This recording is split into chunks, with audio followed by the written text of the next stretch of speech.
오늘 저녁에 아침에 주신 하나님 말씀은 고린도전서, 신약성경 고린도전서 11장 17절부터 34절까지 말씀 되겠습니다. 제가 본 신약성경 책 276면에 있습니다.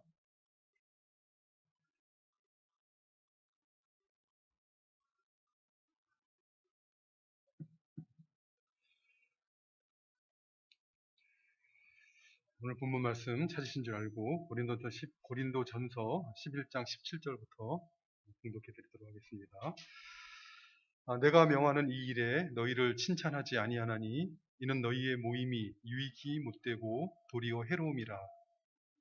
먼저 너희가 교회에 모일 때 너희 중에 분쟁이 있다 함을 듣고 어느 정도 믿거니와 너희 중에 파당이 있어야 너희 중에 옳다 인정함을 받은 자들이 나타나게 되리라. 그런즉 너희가 함께 모여서 주의 만찬을 먹을 수 없으니 이는 먹을 때 각각 자기의 만찬을 먼저 갖다 먹으므로 어떤 사람은 시장하고 어떤 사람은 취함이라. 너희가 먹고 마실 집이 없느냐? 너희가 하나님의 교회를 업신여기고 빈궁한 자들을 부끄럽게 하느냐? 내가 너희에게 무슨 말을 하랴? 너희를 칭찬하랴? 이것으로 칭찬하지 않노라. 너희가 너희에게 전한 것은 주께 받은 것이니 곧 주 예수께서 잡히시던 밤에 떡을 가지사 축사하시고 떼어 이르시되 이것은 너희를 위하는 내 몸이니 이것을 행하여 나를 기념하라 하시고 식후에 또한 그와 같이 잔을 가지시고 이르시되 이 잔은 내 피로 세운 새 언약이니 이것을 행하여 마실 때마다 나를 기념하라 하셨으니 너희가 이 떡을 먹으며 이 잔을 마실 때마다 주의 죽으심을 그가 오실 때까지 전하는 것이니라. 그러므로 누구든지 주의 떡이나 잔을 합당하지 않게 먹고 마시는 자는 주의 몸과 피에 대하여 죄를 짓는 것이니라. 사람이 자기를 살피고 그 후에야 이 떡을 먹고 이 잔을 마실지니 주의 몸을 분별하지 못하고 먹고 마시는 자는 자기의 죄를 먹고 마시는 것이니라. 그러므로 너희 중에 약한 자와 병든 자가 많고 잠자는 자도 적지 아니하니 우리가 우리를 살폈으면 판단을 받지 아니하려니와 우리가 판단을 받는 것은 주께 징계를 받는 것이니 이는 우리로 세상과 함께 정죄함을 받지 않게 하려 하심이라. 그런즉 내 형제들아 먹으러 모일 때 서로 기다리라. 만일 누구든지 시장하거든 집에서 먹을지니 이는 너희의 모임이 판단받는 모임이 되지 않게 하려 함이라. 그 밖의 일들은 내가 언제든지 갈 때에 바로 잡으리라. 아멘.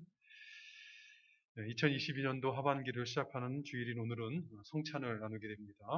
성찬을 나누기 전에 먼저 성찬을 받기에 합당한, 성찬에 합당한 신앙생활이라는 것이 무엇인가 하는 것을 오늘 본문을 통해서 살펴보도록 하겠습니다. 사도행전 17장을 보면은 제2차 전도 여행 중에 오늘날 그리스의 수도인 아테네에 도착한 사도 바울은 그 아테네 사람들을 살펴보고서 말하기를 너희를 보니 범사에 종교심이 많도다 이렇게 말을 합니다. 이 종교심이 너희들이 참 많다 이렇게 사도 바울이 말을 하고 있는데 이 종교심이라는 것은 하나님께서 사람들 마음에 심어 놓으신 그 신에 대한 인식 또는 신을 추구하는 본성을 말합니다. 그러니까 모든 사람에게는 이 종교심이라는 것이 깔려 있다는 것이 심겨져 있다는 것입니다. 근데 이렇게 사람들이 하나님을 추구하는 신에 대한 인식을 그 본성적인 인식이 그 사람 마음 안에 심겨져 있는데 그럴지라도 사람이 스스로 하나님이 어떤 분이신지를 알 수가 있겠습니까? 사람은 유한하고 또 죄로 말미암아 어두워졌기 때문에 이 하나님이 있다 하는 신에 대한 어떤 어렴풋한 인식을 갖고 있으면서도 하나님이 어떤 분이신지를 인간의 스스로의 인지 능력으로는 제대로 알 수가 없습니다. 그래서 이 종교심이 많은 사람들은 대개가 하나님이 무엇을 기뻐하고 하나님이 무엇을 미워하시는가 하는 하나님의 생각과 하나님의 마음이 무엇인가 하는 것을 따지기보다는 이 신을 믿는 신앙의 행위를 하는 것으로 만족하기가 매우 쉽습니다.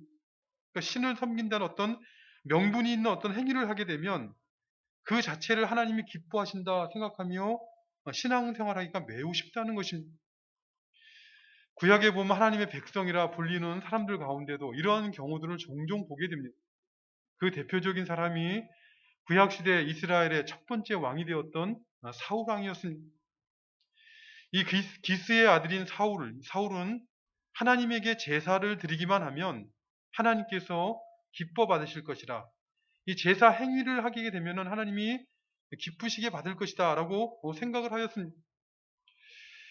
사실 하나님께서는 이미 가인과 아벨의 제사를 통해서, 그리고 아벨의 아들인 나답과 아론의 아들인 나답과 아비후가 여호와께서 명하시지 않은 불을 가져다가 분향하다 죽임을 당하는 이런 사건들을 통해서 하나님은 하나님께 제사 드리는 것을 기쁘게 받으시는 분이시지만, 그러나 하나님의 뜻대로 드려야 받으시는 분이지 자의적으로 마음대로 드리게 되면 받지 않으실 뿐만 아니라 때로는 나답과 아비후의 경우처럼 죽임을 당할 수도 있다는 것을 교훈을 하셨습니다. 그럼에도 불구하고 이스라엘의 첫 번째 왕이었던 사울 왕은 어떻게 합니까? 하나님으로부터 아말렉을 쳐서 진멸하라는 이런 말씀을 들었음에도 불구하고 그 말씀을 불순종하고 아말렉의 좋은 양과 소를 전리품으로 가지고 옵니다. 전리품으로 잡아가지고 오는 양과 소의 울음소리를 들은 선자 사무엘이 나아가서 이가 어찌 된 일이냐라고 묻자 사울 왕은 회개하기보다는 변명을 합니다. 무엇이라고 변명을 하였습니까? 내가 하나님께 제사 드리려고 그 중에 가장 좋은 소와 양들을 잡아왔다라고 이렇게 말을 하는 것입니다. 사울 왕은 하나님에게 제사 드리는 것이 하나님의 말씀 드리는 데 순종하는 것보다 더 중요했던 것이죠. 그래서 사무엘은 그를 책망합니다. 오늘날 신앙생활하는 신자들이 기억해야 되는 책망의 말을 하죠. 순종이 제사보다 낫고 듣는 것이 순양의 기름보다 낫다는 것입니다. 하나님의 말씀을 거역하는 것은 점을 치는 죄와 같고, 하나님의 말씀을 듣지 않고 마음을 완고하게 하는 것은 살아있는 우상에게 절하는 죄와 같다라고 책망을 하였습니다. 결국 여호와 하나님의 말씀에 순종하는 것보다 그저 신앙의 행위인 제사 드리는 그것을 보다 중요하게 여겼던 사울 왕은 결국 하나님에게 버림을 받아 죽임을 당하게 되고 맙니다. 이렇게 하나님께서는 말씀을 통해서 구약 역사를 통해서 교훈하고 있으심에도 불구하고 하나님의 백성인 이스라엘 가운데는 사울 왕과 같이 신앙생활하고자 하는 사람들이 끊임없이 나오게 됩니다. 하나님의 말씀을 마음판에 새기고 순종하기를 힘쓰는 신앙생활을 하기보다는 어떤 종교적인 의식이나 또는 신앙적인 명분이 있는 행위를 하게 되면 그걸 하나님이 기쁘시게 받고 그것이 하나님을 섬기는 것이라고 생각하며 신앙생활을 한다는 것입니다. 오늘 본문에서 사도 바울이 고린도 교회에게 이 성찬에 관한 교훈을 주고 있는 배경도 바로 그런 것이었습니다. 고린도 교회가 성찬 예식을 행하지 않았기 때문에 이렇게 책망을 하고 있는 것이 아니라 성찬을 행하기는 하되 잘못 행하였기 때문에 성찬에 대한 교훈을 주고자 이 오늘 본문 말씀을 기록하고 있는 것입니다.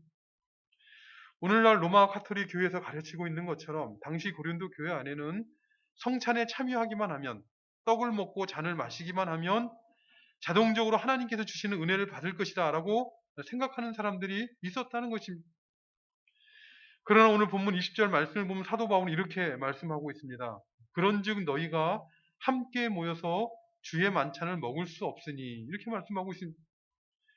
이 말씀은 문자적으로 성찬을 먹을 수 없다라는 의미가 아니라 원래 헬라어를 직역하면은 너희가 함께 모였을 때 너희가 먹는 것은 주의 만찬이 아니다, 이런 말로 번역할 수가 있습니다. 그러니까 너희는 함께 모여서 주의 만찬이라 성찬이라고 먹었으나 그러나 실상은 주님께서 제장해 주신 주의 만찬을 먹은 것이 아니었다라고 교훈하고 있는 것입니다.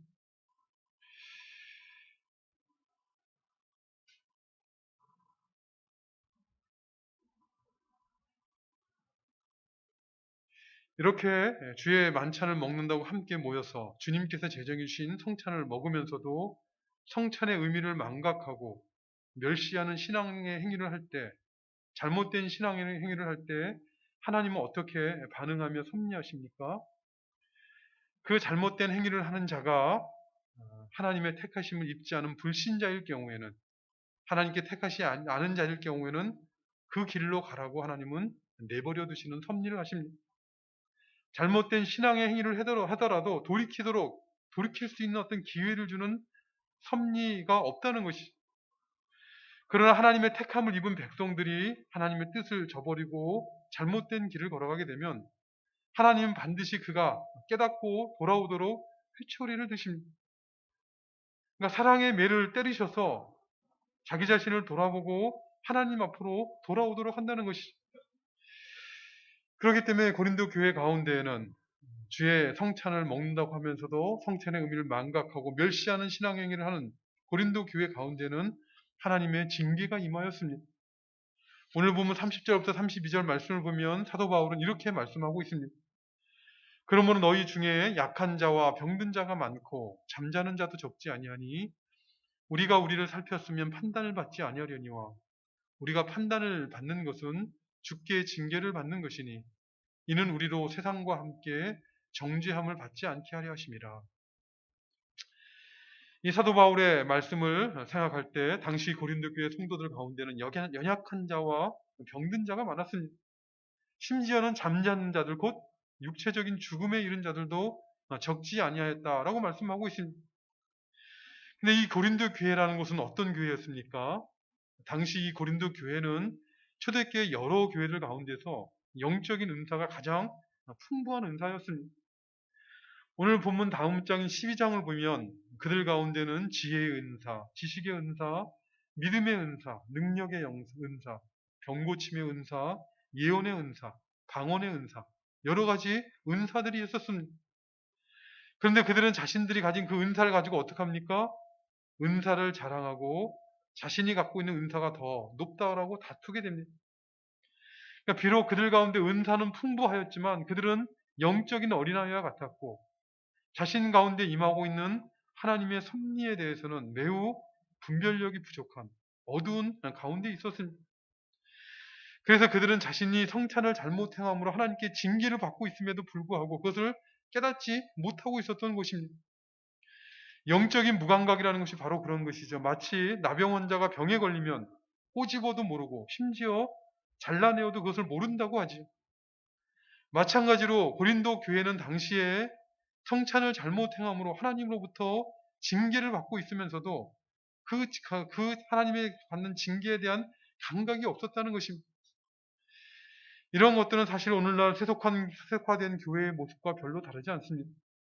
나름대로 신앙의 행위는 열심이고 하나님을 잘 믿는 것처럼 보이고자 하나 그러나 하나님으로부터 징계받고 있다는 것을 깨닫지 못하고 신앙생활을 한다는 것이죠. 그러므로 사도 바울은 오늘 본문 말씀을 통해 고린도 교회에게 그 사실을 지적해주고 있는 것입니다. 너희가 주의 몸과 피에 대해 죄를 지음으로 말미암아 하나님으로부터 징계를 받아서 너희 중에 약한 자와 병든 자가 많고 잠자는 자가 적지 않았는데 그것이 바로 하나님으로부터 오는 징계였다는 것이죠. 그렇다면 그들이 고린도 교회가 당시에 성찬을 행하며 범했던 죄는 무엇입니까? 오늘 보면 17절 말씀을 보면 이렇게 시작하고 있습니다. 내가 명하는 이 일에 너희를 칭찬하지 아니하느니 이는 너희의 모임이 유익이 못되고 도리어 해로움이라. 내가 명하는 이 일에 너희를 칭찬하지 아니하나니 이는 너희의 모임이 유익되지 못하다 할 때 이 모임이라는 것은 성찬을 위한 모임입니다. 그러니까 너희가 성찬을 위하여 모이는 그 모임이 신앙적으로 유익하지 못하고 도리어 해롭다는 것입니다. 성찬이라는 것이 하나님께서 주님께서 분명히 행하라고 교회에게 명하신 그 의식을 치르는 모임임에도 불구하고 그것이 유익되지 못하고 해롭다라는 것입니다. 교회 안에서도 이런 경우들이 많습니다. 신앙적인 명분을 가지고 어떤 일들을 하지만 그것이 주님을 위하는 것이다. 주께서 명한 것이다 라고 하지만 그러나 실상 신앙적으로 유익되지 못하고 도리어 해로운 모임을 갖는 경우도 적지 않습니다. 오늘 본문에 고린도 교회에 행한 성찬이 그런 것이었습니다. 왜 주님께서 행하라고 명하신 성찬을 위해 모였는데 어떻게 그 모임이 유익하지 못하고 도리어 해롭다라고 말씀하고 있는 것입니까? 이어지는 18절과 19절 말씀은 그 이유를 분명히 밝히고 있습니다. 먼저 너희가 교회에 모일 때 너희 중에 분쟁이 있다 함을 듣고 내가 어느 정도 믿거니와 너희 중에 파당이 있어야 너희 중에 옳다 인정을 받는 자들이 나타나게 되리라. 이렇게 말씀하고 있습니다. 그러니까 그들이 성찬을 위해 모일 때 그들 가운데 분쟁이 있었다는 것이죠. 서로 다툼이 있으니 그 다음에 무엇이 생기겠습니까? 편당이 생기죠. 파가 생기는 것이죠. 같은 편을 먹는 사람들이 생기는 것이죠. 그러니까 분쟁이 생겼으니 옳다고 같은 편을 드는 사람들이 모여서 파당을 형성했다는 것입니다. 이처럼 교회 안에 어떤 분쟁과 파당이 있다는 것은 아무리 스스로 그 자신들이 자신의 내용, 자신이 주장하는 것이 옳다 한다 할지라도 그 자체가 이미 하나님 앞에 합당하지 못한 것입니다. 신앙생활하는 사람들이 서로 가까울 수가 있습니다. 좀 더 가까이 살거나 또 자주 만날 형편이 되면 일주일에 한 번씩 만나는 다른 지체들보다는 더 가까울 수 있는 것이 당연한 것이죠. 그러나 가까이 지내는 사람들끼리 편이 되어서 자기들끼리만 모임을 가지고 그렇지 못한 사람은 배척하는 것은 하나님의 교회를 망하게 하는 것이요. 반신앙적인 신앙생활을 하는 것이요. 교회를 세속화하는 것입니다. 특별히 당시에 고린도 교회는 성찬을 위하여 모이면서 분쟁을 하고 파당을 지었습니다. 차라리 성찬을 위한 모임을 갖지 않았다면 분쟁을 하거나 파당을 짓지 않았을 것인데 성찬을 한다고 하면서 분쟁을 하거나 파당을 지었다는 것입니다. 당시 고린도 교회는 이 성찬과 관련해서 어떤 분쟁이 일어나고 어떻게 파당이 생기게 된 것입니까? 이어지는 20절 이하에 보면 이렇게 지적을 하고 있습니다. 그런즉 너희가 함께 모여서 주의 만찬을 먹을 수 없으니 이는 먹을 때 각각 자기의 만찬을 먼저 갖다 먹으므로 어떤 사람은 시장하고 어떤 사람은 취함이라. 너희가 먹고 마실 집이 없느냐? 너희가 하나님의 교회를 업신여기고 빈궁한 자들을 부끄럽게 하느냐? 내가 너희에게 무슨 말을 하랴? 너희를 칭찬하랴? 이것으로는 칭찬하지 않노라. 마태복음 26장과 마가복음 14장 그리고 누가복음 22장을 보면 예수님께서는 성찬을 제자들에게 제정해 주시는데 우리가 아는 최후의 만찬이라고 하는 6월절 마지막 6월절 저녁 만찬을 드시는 중에 성찬을 제정해 주셨습니다. 그렇기 때문에 고린도 교회를 비롯해서 초대 교회는 성찬을 먹을 때 먼저 6월절 만찬에 해당되는 애찬이라는 식사를 공동 식사를 함께 나누고 그 후에 성찬을 받아 먹었습니다. 근데 이 애찬을 준비할 때 애찬 음식은 어떤 한 사람이 준비하는 것이 아니라 전 사람들, 전 교인들이 자기 집에서 형편에 따라 먹을 것을 싸가지고 교회에 와서 함께 나누어 먹었습니다. 그러니까 애찬이라는 공동 식사를 같이 하고 그리고 예배와 함께 성찬을 나누게 되었습니다. 그런데 오늘 본문을 보면 이 애찬을 나눌 때 어떤 이들은 이 애찬을 모든 성도들과 함께 나누지 않고 자기들끼리만 먼저 먹고 취해버렸다라고 21절에 말씀하고 있습니다. 그러니까 자기들끼리만 모여서 먼저 먹어버린 것입니다. 어떤 사람이 그렇게 먼저 먹어버렸겠습니까? 22절에 보면 그들이 빈궁한 자들을 부끄럽게 했다라는 말씀이 암시하고 있는 것처럼 있는 사람들, 부한 자들이 맛있는 음식을 준비해 가지고 와서 먼저 모여서 자기들끼리만 먼저 먹고 마신 것이 그들은 부한 자들이니 어쩌면 요리사들을 불러서 맛있는 음식을 빨리 준비할 수가 있었을 것입니다. 그래서 그들은 먼저 모여서 맛있는 음식을 먼저 배부르게 먹고 술에 취하였다는 것입니다. 반면에 늦게 온 가난한 자들은 어떻겠습니까? 가난한 자들은 갖고 온 것이 변변치 못하여 양이 적었을 것이고 어떤 사람은 음식을 가지고 오지 못한 사람도 있었을 것입니다. 그러나 그렇다고 해서 먼저 먹은 자들이 남겨놓은 것을 먹고자 하지는 않았던 것이죠. 그들에게도 그래도 자존심이 있지 않겠습니까? 그래서 그들은 배가 곪고 시장한 채 성찬에 참여하게 되었습니다. 그리고 그들 사이에 불평과 분쟁이 일어나고 파당이 갈리고 만 것입니다. 먼저 음식을 가져다 먹은 부자들은 뭐라고 말했겠습니까? 우리가 가져온 것을 우리가 먹었는데 가난한 자들은 늦게 와서 못 먹었으면서 무슨 불평이냐라고 말하면서 그 파당을 이루게 됐습니다. 반면에 음식을 별로 가져온 것이 없어서 먹지 못한 사람들은 어떻게 하였겠습니까? 물론 그들은 약자였기 때문에 어쩌면 대놓고 말을 하지는 못했을지도 모르겠습니다. 그러나 사람이기에 속으로는 먼저 먹은 자들에 대해서 불평하며 그들로부터 등을 돌며 또 다른 파당을 이루게 된 것입니다. 이러한 소식을 당시에 에베소 교회에서 듣게 된 사도 바울은 이러한 소식을 듣고 통탄해야 합니다. 22절에 보면 이렇게 책망하죠. 너희가 하나님의 교회를 업신여기고 빈궁한 자들을 부끄럽게 하느냐. 내가 너희에게 무슨 말을 하랴. 너희를 칭찬하랴. 이것으로는 칭찬하지 않겠노라 라고 말을 합니다. 사도 바울은 누구를 책망하고 있는 것입니까?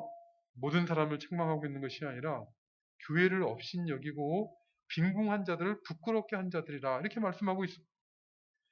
그러니까 자기들끼리 음식을 가져다가 배불리 먹은 부한 자들을 의미하는 것이죠.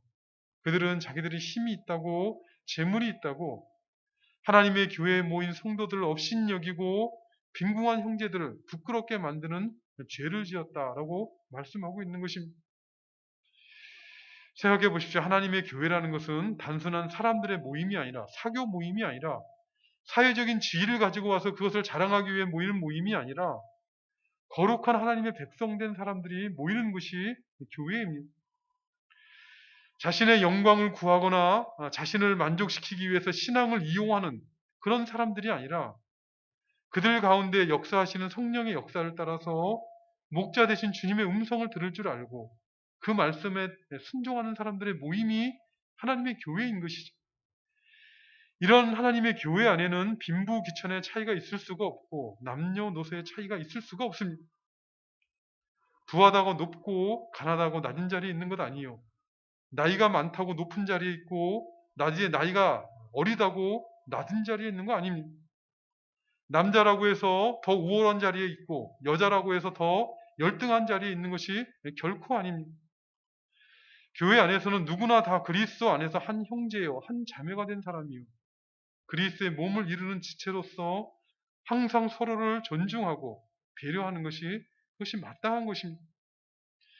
그런데 고린도 교회는 자신들의 육신의 자랑을 위해서, 육신의 유익을 추구하기 위해서 주님의 성찬과 성도의 애찬을 이용한 것이죠. 그 결과로 그들이 행하는 성찬은 하나님께서 세우신 교회의 질서와 화평을 무너뜨리는 일을 하고 만 것입니다. 그러므로 사도 바울은 고린도 교회를 책망하면서 이러한 교회를 책망하면서 그들이 받는 성찬의 의미가 무엇인가를 교훈하고자 한 것입니다. 무엇보다 사도 바울이 강조하고 있는 것은 주님께서 이 성찬을 세우셨다는 것이죠. 23절부터 25절 말씀을 보면 내가 너희에게 전한 것은 주께 받은 것이니 곧 주 예수께서 잡히시던 밤에 떡을 가지사 축사하시고 떼어 이르시되 이것은 너희를 위하는 내 몸이니 이것을 행하여 나를 기념하라 하시고 식후에 또한 그와 같이 잔을 가지고 이르시되 이 잔은 내 피로 세운 새 언약이니 이것을 행하여 마실 때마다 나를 기념하라 하셨으니 라고 교훈하였습니다. 이 잡히시던 밤이란 성찬을 제정해 예수님께서 십자가에 못 박혀 돌아가시기 위해 잡히시던 그 날 밤을 얘기하는 것이죠. 그날에 성찬을 친히 제정해 준 주님께서는 이것을 행하여 나를 기념하라 라고 말씀하셨다는 것입니다.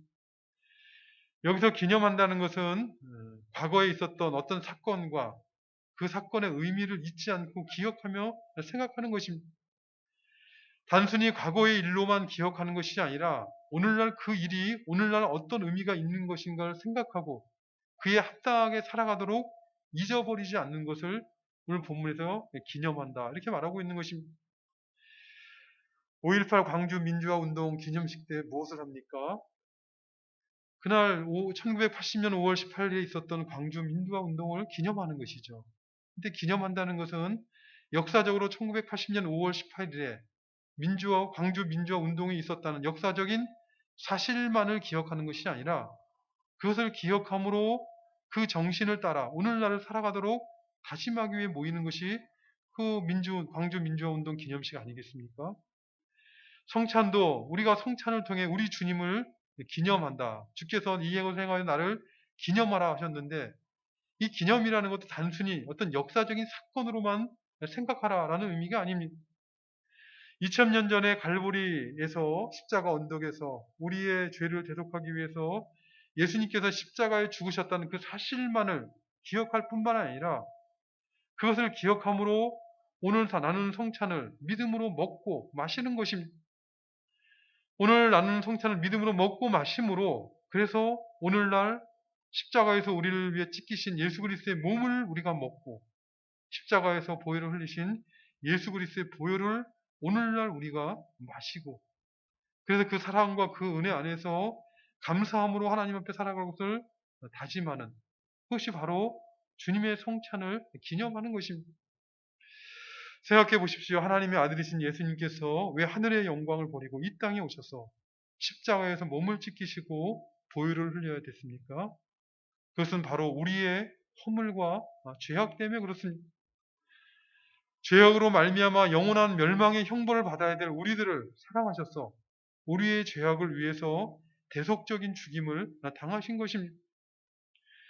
이미 예수님 오시기 전 700년 전에 이사야 선지자를 통해 미리 말씀하신 것처럼 그가 찔림은 우리의 허물 때문이요, 그가 상함은 우리의 죄악 때문입니다. 그가 징계를 받음으로 우리가 평화를 누리고 그가 채찍에 받음으로 우리가 죄인된 우리가 나음을 받은 것이다 라고 말씀하고 있습니다.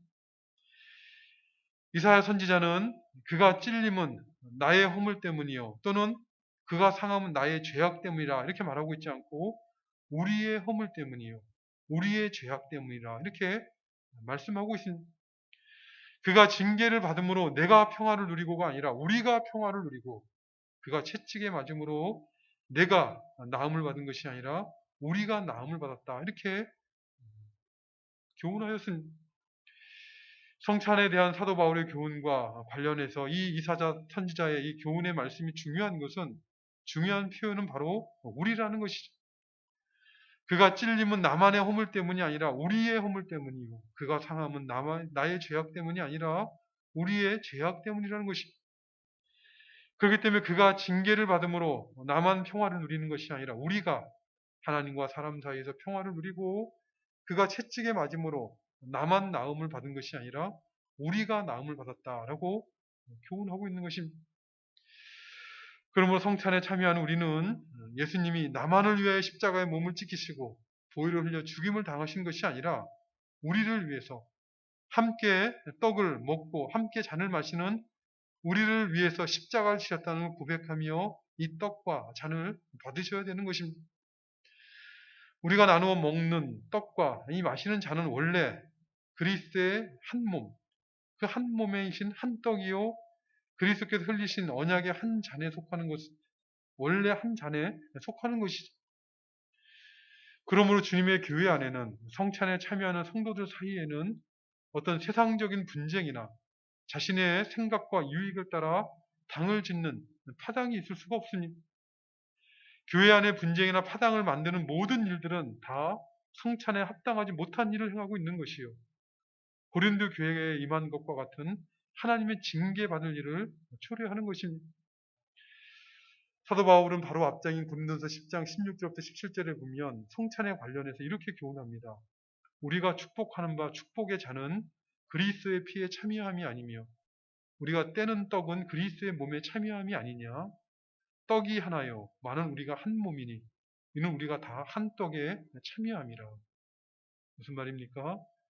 성찬에 참여하는 신자는 믿음으로 이 떡을 먹고 이 잔을 마심으로 예수 그리스도의 몸과 피를 먹고 마시는 걸 통해 그리스도의 몸에 참여할 뿐만 아니라, 그리고 함께 떡을 먹고 잔을 마시는 성도들과 하나 되어지는 신비한 영적인 하나됨을 누리게 된다라고 교훈하고 있는 것입니다. 오늘 이 성찬에 참여함으로 우리가 그리스도 안에서 한 몸이라는 것을 믿음으로 고백하시며 머리 대신 그리스도의 말씀에 순종함으로 우리 가운데 파당이나 분쟁이 없이 한 마음과 한 뜻으로 주님과 교회를 섬기는 그런 우리가 되시기를 바랍니다. 한 몸에서 지체가 많으나 그러나 여러 가지 지체들이 함께 연합하여서 서로를 세우고 한 몸을 이루는 것처럼 성찬을 함께 나누는 성도들을 우리가 그리스도 안에서 한 몸인 줄 알고 서로를 귀하게 여기고 함께 받은 그리스도의 사랑으로 교제하고 믿음으로 살아갈 수 있도록 서로 격려하는 그런 우리 모두가 되시기를 간절히 바라는 것입니다. 같이 기도하겠습니다. 아버지 하나님 감사합니다. 하나님이 없이, 소망이 없이 멸망의 길을 걸어갈 수밖에 없던 저희들을 예수 그리스도 안에서 구속하여 주시되, 특별히 예수님의 십자가 보혈로 하나님의 자녀가 되는 은혜와 영광을 허락하여 주시고 이 땅 가운데 살아가는 날 동안 하나님과 그 은혜와 동행하는 저희들 되도록 은혜 베풀어 주심을 감사드리옵나이다. 오늘도 함께 모여서 그리스도 안에서 우리가 한 몸인 것을 고백하는 성찬을 나눌 때 성도들의 심령 가운데 믿음으로 이 떡을 먹고 마시게 하셔서 함께 떡을 먹고 잔을 마시는 성도들과 그리스도 안에서 하나 되는 영적인 하나됨을 누리는 우리 모두가 되도록 도와주시옵소서. 성찬을 함께 나누는 성도들을 귀하게 여기고 또 함께 받은 그리스도의 사랑으로 교제하고 믿음으로 살아갈 수 있도록 서로 격려하는 우리 성도들 되어줄 수 있도록 은혜 베풀어 주시옵소서. 예수님의 이름으로 기도드리옵나이다. 아멘.